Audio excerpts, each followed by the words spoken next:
Thủy triều đỏ hay còn gọi là tảo nở hoa là cách gọi để chỉ hiện tượng bùng nổ về số lượng của tảo biển. Tùy loài tảo mà nước biển có thể mang màu đỏ, xanh lục, vàng hoặc nâu. Hiện tượng nở này gây ra sự giảm thiểu nhanh chóng hàm lượng oxy trong nước, và đó chính là nguyên nhân làm chết nhiều loài sinh vật biển trong tự nhiên và nuôi trồng.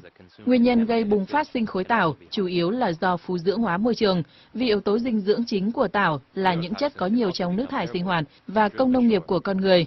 Ngoài ra, theo nghiên cứu của các nhà khoa học, thủy triều đỏ có thể kéo dài ít nhất là một vài tuần, hoặc cũng có thể kéo dài đến hơn một năm rồi sau đó giảm dần.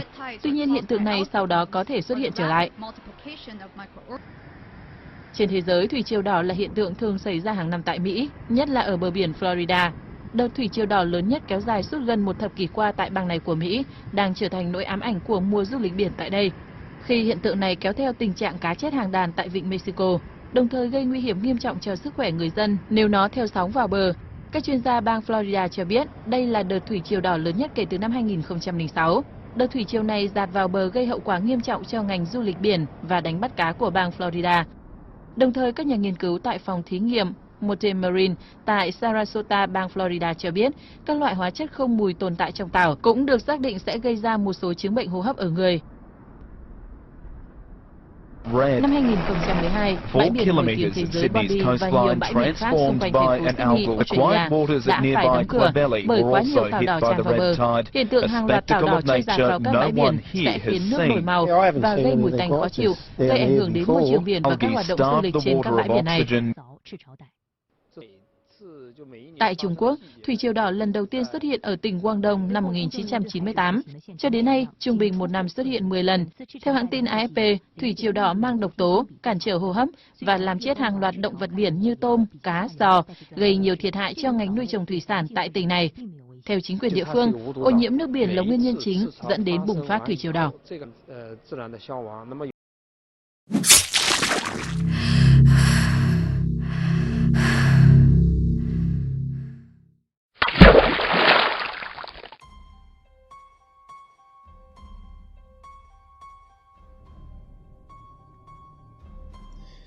Despite the grainy footage, Luther was fairly certain that was his wife. He was positive, however, that was not his anatomy. He prided himself on his ability to identify that part of his body. He assumed all men did. He was fairly certain that he could pick his out of a lineup. That was not his. Spanish, he guessed, or maybe some type of island descent. Thankfully, the thing wasn't dauntingly overwhelming, but according to the cell phone video that he sat watching, it had definitely been places his had not. The phone belonged to his wife, Christina, who showered while he snooped. He had suspected something since her less than enthusiastic response to the news of his return. He secretly hoped that it was another woman because, well, because he was a guy. He'd called 4 weeks ago to tell her that he would be sailing in from the Gulf. It looked like he'd be back on base sometime by early July. When he walked through the door mid-June, her discomfort was palpable. She had refused his advances that night, claiming allergy flare-ups, and considering that they were stationed along the Pacific, on the southern California coast, and had been for 4 years without so much as a post-nasal drip, he was fairly certain that Christina was lying. He collapsed, crestfallen onto the bed. The splashes from the adjoining bathroom morphed into a white noise backing track to the furrow in his brow. He hated her for it. Hated him, whoever he was, for it. He hated himself for it, for being away, for bringing her into this scenario in the first place. A naval base. The hell was he thinking? He hadn't really been prepared for video. He'd expected text messages, maybe photos. Those he could have handled. But the moving images were just too much. It didn't stop him from watching it again, penitently nauseous. Her sprawled on all fours, her lover behind her. From the camera angle, he was barely visible, all except for his He must have been holding the phone himself, filming from his point of view. It allowed no means of identification, lest Luther corral every man on base and demand they disrobe. The angle only allowed momentary glimpses of her profile, but there was no doubt it was Christina. He'd spent 8 years with that figure, at least 6 away, considering his time away at sea. He'd know it anywhere, and besides, the sheets were incriminatingly identical to the ones still on the bed. He had wondered sometimes on his longer departures if such betrayal could or would happen. Again, he felt that he was not a minority when it came to such concerns. Surely, most husbands, no matter how secure, had at least considered that their wives may stray. To Luther, such a scenario had, up until now anyway, seemed rhetorical. Sure, there had been some rough spots, but neither infidelity nor divorce had ever been a possibility. He was stunned that now, in less time than it took him to take a piss, the realization of one triggered the consideration of the other. 17 seconds. The video lasted 17 seconds. He was amazed how such a short amount of time had destroyed so much. It would take a hell of a lot longer, he ventured, to put it all back together. The water stopped. Luther fidgeted with the phone, resting it on its home screen, then shutting it down. He returned it to her purse and placed the bag back on the dresser. Opening the drawer on his side, he removed a pair of Hawaiian-style swim trunks. It was barely mid-morning. The tide would be weak, but he couldn't stay right now. He needed air, space. It was just too thick inside. He cracked the door. Jasmine-scented steam exhaled. He couldn't see her. She wouldn't let him. Before, she would never have hidden. Before, there was no going back to that. To then. "I'm going down to the beach," he called through the door, not bothering to open it further. He couldn't bring himself to do so. "Okay," she answered before adding, "How long will you be gone?" "I'm not sure. Why do you ask?"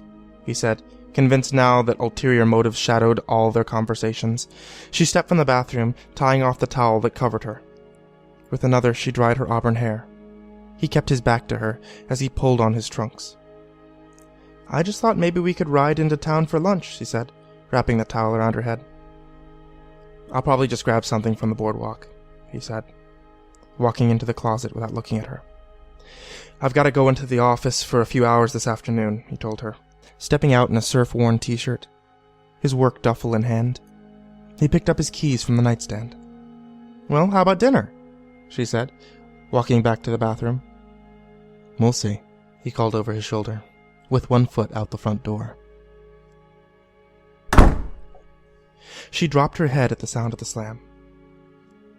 There was no way that he could know. She'd called things off with Alberto the day after Luther's return. He'd meant nothing. He was just convenient. She still loved Luther in the most sentimental sense. She was still attracted to him, even. He was lean and solid, tanned and confident. He was just never there. Not when she needed him anyway. Christina removed the towel from her head and hung it on the doorknob. She swirled the steam from the mirror with the one that she'd used around her body. She fought the reflection, staring back at her. From the neck down, she was still as flawless as ever. Few lines scrawled her cheeks even, but there was age in her eyes, years that defied her youth. She was tired, and it showed. He didn't know, couldn't possibly. Patience would ensure security. She could never be absolved, certainly. But if she just waited it out, no one would get hurt. if she could just keep quiet, he wouldn't get hurt. No, she owed him more than that. He deserved more. She would tell him. With or without dinner out, she would tell him. There was no way to know how he'd respond. He'd be hurt, or at least she assumed he would. Maybe that was too presumptuous. Maybe he'd found something. Someone else, too. Could she blame him? He was never there, the thought returned with newfound realization. He was constantly in and out of ports all around the world. There were likely plenty of storms, too. No matter. She could forgive him. She'd have to, if she hoped for the same in return. Pulling the door wide, she crossed to the dresser. Opening a drawer, she searched for the right combination of undergarments to set aside for later. Despite Luther's current apathy, she was optimistic that the evening's conclusion would be pleasant. She lifted a black silk brassiere to her chest, evaluating its potential as she inspected her reflection in the dressing mirror. And that's when she noticed her purse. Her very open purse. And there, nestled atop her lipstick, compact and eyeliner, was her very obvious cell phone. The one that still contained. Shit. She passed over the boy shorts and went straight for the thong. Yep. It would definitely require the thong.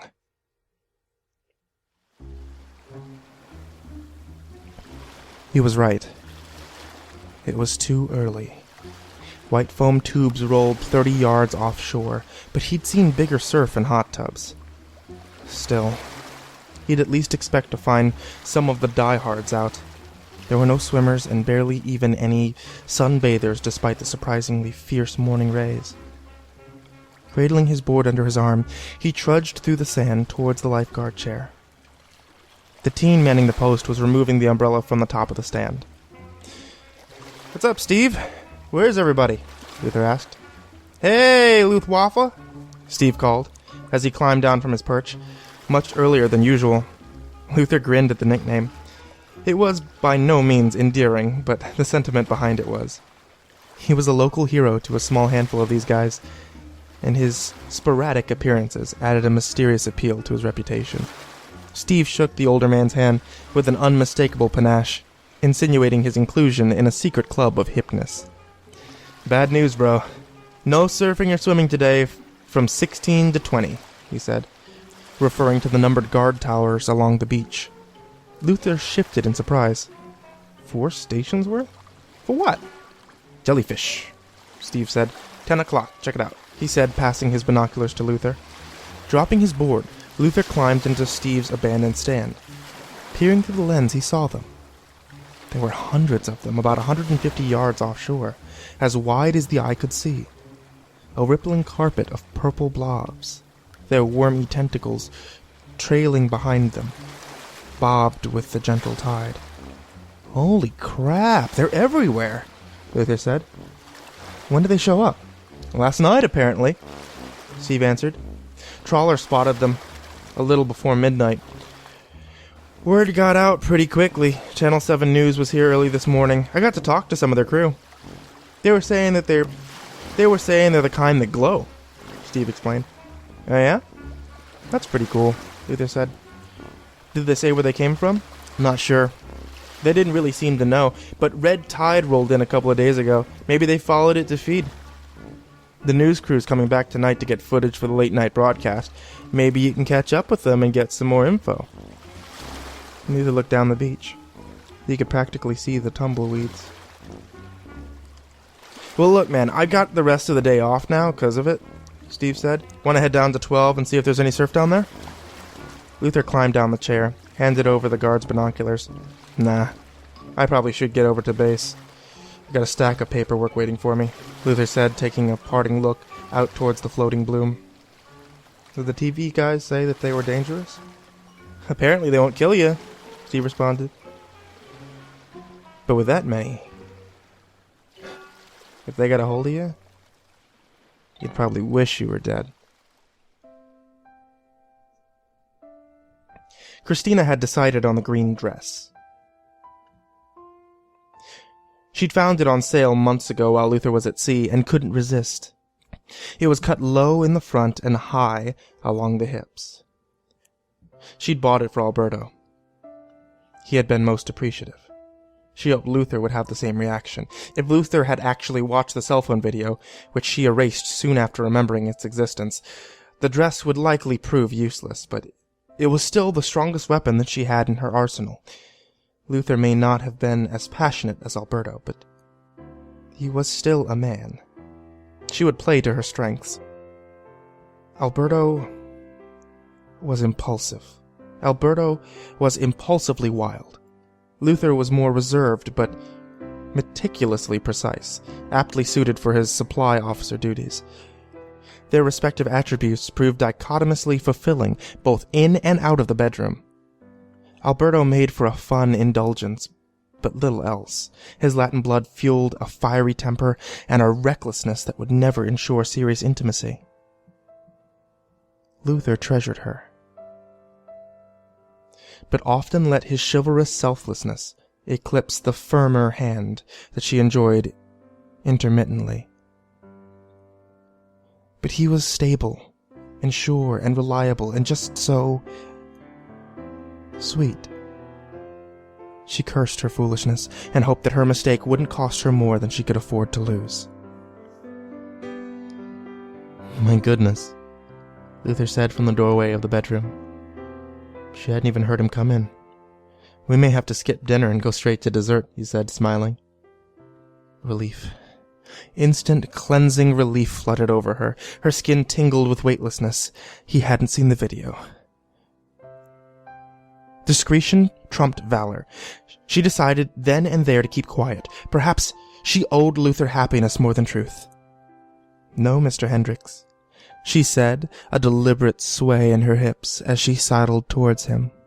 "A lady expects to be wined and dined properly before dessert," she said. Taking his head in her hand, she pulled his head close and whispered in his ear, "And so do I." They had nearly shut down Marinagi's before the time the third bottle of wine and first dessert was finished. When Christina objected to Luther's insistence on driving home, he reminded her that she had done most of the imbibing. "Besides, I'm not ready to go home just yet." "I have something I want to show you," he told her. "What? Right here in the restaurant? Why, Mr. Hendricks, I do declare," she said, feigning her best Georgia accent. "No, not here," he laughed. "We're going to need a boat to get there," he said. "Just like you seamen." She paused, letting the pun sink in, "always relying on the motion of the ocean." "Not exactly," he said, motioning for their waiter. "Thompson said I could take his sailboat out for a few hours. It's docked down at the marina. It won't take long to get there." "If you insist," she said, slurring just a little bit. "I mean, what girl doesn't enjoy a romantic moonlight cruise?" Luther took one last sip of his wine, reaching for the pen to sign the credit card receipt. "Oh," he said, "I don't think you'll ever enjoy another one like this." Luther could see the glow just about 100 yards off the port bow. The jellies had migrated about 11 miles further down the beach than where he first spotted them with Stevie. The wind had been weak all day, so his estimation as to their drift had been about right. From the marina, it had taken them less than half an hour to catch up with the swarm. "This is a really nice boat," Christina said, still decidedly tipsy. She stared aft in a mesmerized stupor, enamored with the moon-glinting ripples lapping the boat. "It's been a long time since you've taken me sailing, Luther," she said. "We should do it more often." Either Luther hadn't heard her, or he had merely chosen to ignore her. His mind was far away, settling into the levity of the silent commitment that he had made to himself earlier, while seated at his work desk. He had never been sure how he would deal with infidelity should Christine ever stray. It had struck him just hours earlier how serious a betrayal it had proven. When he'd come out to surf this morning, he'd intentionally distanced himself from it. He'd counted on the waves to help him reason with it subconsciously. He'd hoped that they would just wash his anger out to sea. But the damn jellyfish had ruined all that. Just like she'd ruined all that he'd worked so hard to build. His long, steady marriage now feeling as shifting as the sand that he walked while watching the gelatinous harbingers foretell of transitions from one place in life to another. She would have to account for her error to balance the ledger. There would be a reckoning. Luther was quiet as they drifted along the border of the swarm. He let Christina discover the jellyfish on her own. "Holy shit," she said. As she caught sight of them, she slid from the security of the boat's interior before slowly being lured towards the luminous spectacle. Thousands of jellyfish were nestled together, blinking greenish-purple strobes as the gently lapping waves buoyed them. "Oh my God, Luther, this is beautiful! It's like the Northern Lights," she said, leaning over the bow, still clutching her wine glass. "I know. Pretty cool, right? I had to make sure to wait long enough to get over here so that we could see them clearly and make sure no news crews were out. They came out this morning to do a story on them," he said, amazed that he had let the conversation drift this far. For some reason, he felt he still owed her this much interaction. "I can't believe nobody else is out here," she said, never taking her eyes off the creatures. You know Californians," he said. Nothing surprises them anymore. Luther took his hand from the mast, moving it closer to Christina. "Who is he?" he asked. "What? Who's who?" she said, refusing to turn towards his voice, trying to clear through the fog in her head to fend off his questions. "The man in the video." "Who is he?" Luther said calmly. Luther, I... she stammered, dropping her head. He was... Her chin smashed into the wooden rafter of the starboard quarter. The wineglass shattered, raining shards overboard. Luther tangled his fingers into her hair, lifting her head back to slam her forward again, an audible thunk resounding as her head splintered the resigned teak. Was he worth it? Was he worth it? Worth humiliating me? Worth destroying our marriage for? Luther screamed, wrenching her face sideways with his hand. She tried to speak, to reason with him, but words wouldn't come out. The blood welled into her mouth, wouldn't allow it, even if she hadn't been coherent enough to formulate words. She felt herself beginning to black out. As he began to hoist her over the side, she noticed the reflection of the radiant jellies on her green dress, and thought how ironic that they matched so well.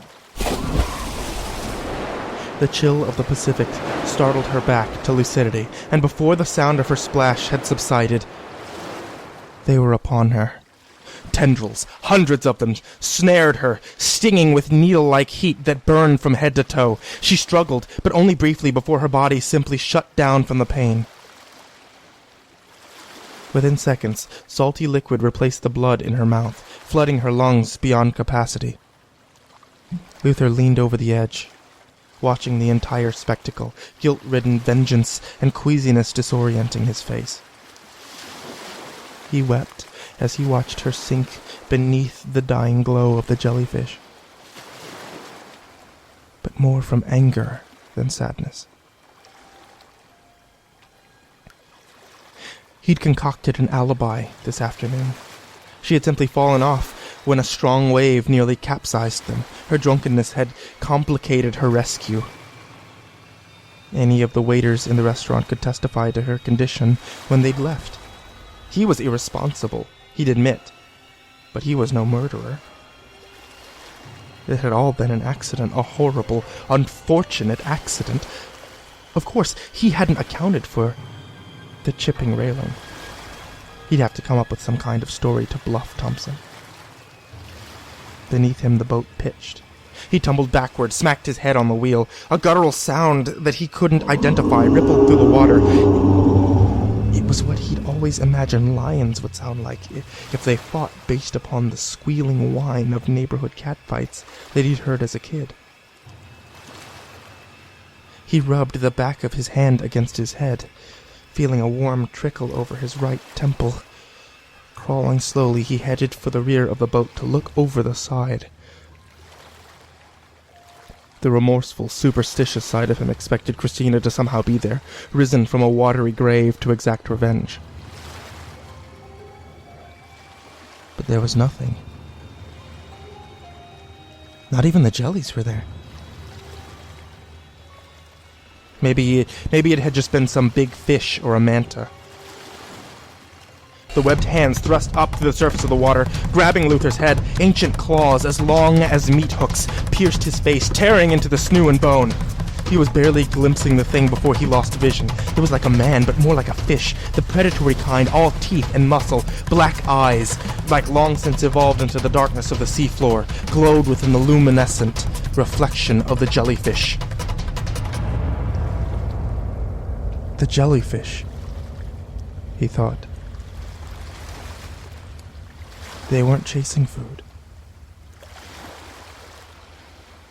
They were running for their lives.